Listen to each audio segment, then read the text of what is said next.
right. Well, thank you, Mr. Lovelace, for agreeing to be part of this very first, very special episode of Big Media Interviews. Yeah. This is going to be a series. We're going to try and do one of these every month. And yeah, we're just testing the water here. We're playing it by ear. Sweet. So, well, thanks for having me. This is fun, and I'm a little bit nervous. So. All right. So, well, I have happens. some questions lined up for you, and we'll see what happens. You know? Okay. What is your favorite part of your job? You know? Seriously, my favorite part of my job Yeah. is understanding you guys and like just having interactions with you guys, just seeing you guys be kids, being silly, laughing at jokes. Does it remind you of like when you were a kid? No. No. I mean, not maybe anymore. like a little bit. Like Not some of my anymore. favorite teachers, they were personable and could like get. But I was really reserved. Like in high school, I was like very like. I remember, and this is like middle school. I got an award that said I was the most mature. But that was just because I was quiet. I just didn't do anything. It was like, you're the most mature. I was like, it's not really like the interaction I have. Like I like to see the kids kind of break out of their shell. Like if there's a kid who's not. You remember being that kid. Yeah, I do. Yeah. And if I can make that kid like laugh or tell me about their life, that's kind of a fun thing. And then besides that, we get to learn science and cool Science, stuff. Yeah, cool stuff about the world. Yeah. All right. Well, here's the next question. Throwing a fastball at you. Ooh. What made you want to be a teacher and go into your line of work? And, I've asked like other teachers, and it's some people have wanted to be teachers their whole life. That wasn't me. Yeah. Yeah. Well, like what were you thinking before? It was like a series of events that just sort of happened. Like Life. Yeah. I originally wanted to be a chemical engineer, and I was going to go up to Michigan Tech, and then I didn't go to Michigan Tech because I had a girlfriend who was in Gaylord, and I wanted to be closer. So I went to Michigan State. And then I got to Michigan State during orientation, and then last minute I was in line, and I was like, I don't want to be an engineer. I'm going to change what can I change my major to? Oh, I have a whole bunch of math credits. So I just changed it to math. And then I got a math degree, and I was like, what do I do with a math degree? And there was some kids in my math classes, like higher level math classes, they ended up becoming lawyers. And I was like, oh, maybe I'll take the LSAT. And I took the LSAT. I'm like, I don't think I want to be a lawyer. What do I do with a math degree? So I'm like, I think I'll teach.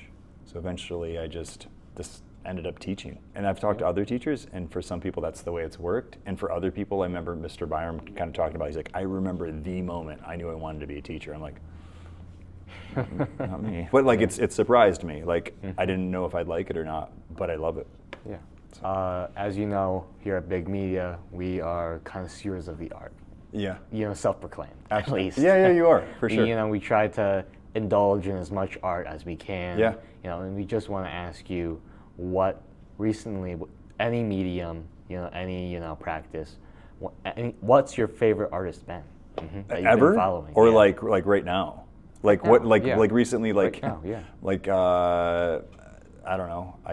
I just watched some Fellini movies. Fellini. Yeah. Like 8.5 was fun. Like I started watching, I fell asleep like a couple of years ago, and I'm like, oh man. That happens sometimes. Yeah. And it's really good. What else did I watch recently? I think I fell asleep the first time I was watching Princess Mononoke. Oh yeah. Yeah. The next time I got to see it was in IMAX. Oh, you did? Yeah. Holy crap. Or excuse my language, everybody. We'll bleep it out. I remember. Actually, we won't bleep it out. It'll probably be bleeped out, but there'll be like another swear word. It'll be like. Anyway, yeah. Like the first time I was watching with my kid, and like we'd get up every Saturday morning. I'd make eggs and bacon, and then Graham and I would watch Studio Ghibli movies. Yeah. And then like, oh, we haven't watched this one. We started watching it, and there was like some pretty graphic scenes. Yeah, and I was like, oh, I don't know if this is any good. There's a scene, Brad, you can put it up, where like a guy's like the point of the movie is that like that hate is violent evil. It's not people. Yeah. Right? Yeah, it's like there's not like a human villain that's bad per se, but it's like this human greed and hate. So our hero gets cursed in his arm with hate. And so when he uses this arm to draw back a bow, he like takes this guy's arms off. You can Yeah, can it's play a pretty clip. pretty graphic for Yeah, it's really- what I would thought would have been a kids. On like the topic of Studio Ghibli, have you watched a lot of Studio Ghibli? Yeah, Yeah, me quite too. a bit. I like Studio Ghibli Actually, this for weekend, sure. me and my girlfriend we were watching Spirited Away because she'd never seen it. Really? Yeah. That's No. It was no. It was. I always say it wrong. Totoro, right? Totoro, yeah. Oh yeah. There's a certain way you say it, but Yeah, I don't say it right, but yeah, Totoro. But I love that. It's fun. Yeah. The other movies that I Good film. was watching recently, I watched that Swedish film, the black and white one, where the guy's coming back from the crusade.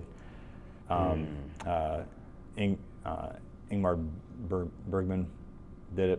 It was really good. It was like a guy playing chess with death. Oh yes. Now Yeah. the imagery is. I don't think I've seen that. Yeah, that's good. It's really good. Anyway, yeah. All right, so we're just gonna break up, the monotony of the questions with a little game break. Okay. All right. So this is real facts or something I made up on the way here. Ooh.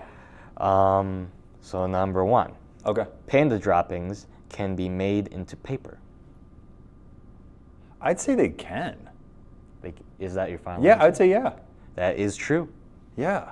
2, Cool. the term video There needs to be a game- dinger. Yeah. We'll add it in post. We'll add it in post. Yeah. 2, the term video game comes from an ancient ritual involving refracting light across long distances. Is that your final answer? Final answer. Sure? Are you sure? I'm sure. Yeah. Okay, that's false. You're What? right. What? Really? Yeah, Okay. that's Okay. Not, that's not right. Yeah. Video game? 3, Okay. the very last guillotine execution in France happened while Star Wars, the first Star Wars, was still screening. I could see that. Yeah. That's true, right? Are you sure? I thought so. have I to- thought it was I like have- I thought it was I like a have- little bit earlier, like I the have to 50s ask or after every question. Okay, yes, I'm sure. Is that locking true? that in? Yeah, yeah. All right, yeah, that's true. Yeah, that's crazy. Yeah. Okay. Bring him back. Ketchup was sold as medicine in the 1800s. I don't think so. You're going to ask me, is that true? Are you I'm sure? going to say no. Yeah. I've been to the Locking Heinz that in? Museum. I should Locking know. in no? I'm locking in no. Well, that is actually true. Are you making Sorry. every single thing true? You're like, maybe. All right. Okay. 5. Even though the events of Anastasia, the animated film, Yeah. are fictionalized for the film, details from the film later helped historians uncover greater truths about the Bolshevik Revolution. The cartoon? Yeah, like details. It's really odd. Details? No. I'm going to say false because we False? haven't had a false one yet. All right. Well, yeah, that's true. That's false. That's true. That's okay. Good. But you got Okay. it right. Okay. Good. Finally, some All right. panda 6. Games distributed in Turkey must be licensed through the government to be released. poop. I can see that. They're pretty. Yeah. Yeah. I'd say yeah. Yeah. Are you sure? Locking that in. I'm gonna lock that in. Sounds like it would be something. All right. That is actually false. What I the made that- I fudge? You made that one up? I made that one. That's a up. good one. That was a good one. Okay. China does that. Nintendo had to license it through a Chinese developer. Oh, that's so interesting. So we had to like go through Yeah. another developer to. The Tooth Fairy started as World War II propaganda to give hope to children growing up in the time of war. Sure. Think that's true? Yeah, False, I'll make it. you know? I'll make it. That sounds giving children hope is what I do. No, false. Where did it come from? Is it like an old timey thing? It's like an old timey thing. yeah, it's like a old. Okay. Okay, 8. People. Anybody used to keeping say- score? I got 100% result right? Yeah. Okay. Tally it up. People used to say prunes while taking a photo instead of cheese. Prunes? Yeah. I don't think so because you'd be like prunes, and your face does this. Prunes. It's not very cheesy. But Prunes. think what people, what the photos were like, what the photo taking. I think they would was just like. say they wouldn't When- make you say anything Like because they'd be like, be quiet, stand still for like 12 minutes straight. Right? Well, what's the answer? What are you? The answer is locking in? no. That's actually true. Are you? That's flipping? actually yeah. Oh my gosh. I know. I know, right? All right, 9. During 9. During World There's War 48 more of these. Take the SATs again. During I know. World War This is the old people SATs. You're like, you ready for this? Ready for 28 random facts? During World War II, hamburgers and sauerkraut were renamed Liberty Stick and Liberty Cabbage over fears that they sounded I think too that's true. German. I think that's true. True? True. You think so? True, I you think think so. we're, you know, I'm pretty sure about the self-conscious enough. hamburger one. Yeah. We're as self-conscious enough to. Oh yeah, like the Yeah. freedom fries. Yeah. Yeah. Belgian waffles. American waffles. Yeah, that is true. Yeah. You got that one. I love sauerkraut. So 10. Older glassware has the chance to be produced with uranium. However, it is completely safe to eat out of. I could see maybe like a little bit of uranium, but Yeah. I mean, you have a little bit of sand. There's going to be some impurities in there, Yeah. but there's not going to be a lot. That's like Yeah. I'm not gonna score you on that one because like during the research, like it was like you shouldn't eat out of them, but if you did, it wouldn't be the worst thing. All right, these last few questions, they're just some questions about films. We're a film group. Oh yeah. So, what was your first film that you can remember watching? Well, like a first film experience. There's a couple things that come to mind. So like in the theater or at home. There's like a couple. We like can do both. Yeah. both. Yeah. So Whatever you think is more important. So I remember like at my grandma and grandpa's, they like lived in town, so they had cable, Yeah. which was kind of a big deal. And I remember seeing the Poltergeist, and that scared the crap out of me. I remember when my dad got a VHS tape.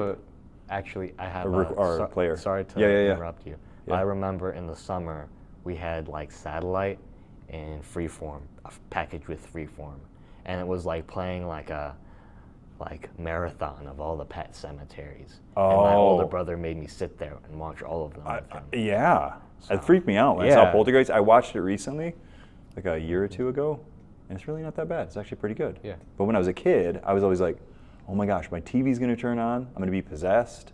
It's gonna be a I was thinking, psychic going, Carol Ann, can you hear me? Luckily, like we never like buried like any of it. We've always had huge dogs, so we've never like just physically buried a dog in the ground. Yeah. Because you have those really big dogs. Didn't your uh-huh. dog pass away recently? Yeah, Willow. I'm Flash sorry. a picture of her up on Yeah. screen. Yeah. Rest in peace, Willow. Yeah.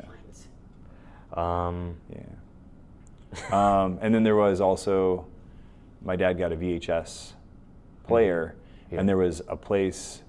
Right now, where is that place? It used to be like a butcher shop, but it was Dan the TV repairman, so you could buy TVs there, you could get your VHS repaired, and he also would rent out VHS tapes. Mm-hmm. And one of them was like a live recording of Peter Pan, and I watched it, I'm like, holy crap, this is amazing.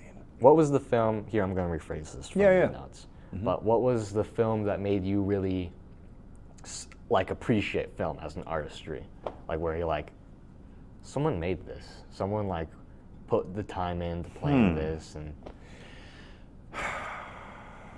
That's hard because I don't know if I've like growing up in the '90s. There were a lot of really good movies that came out like every week. Like you can look it up and you like look at the movies that were coming out in the '90s. You're like, Yeah. oh my gosh, there were so many good movies, and you just go.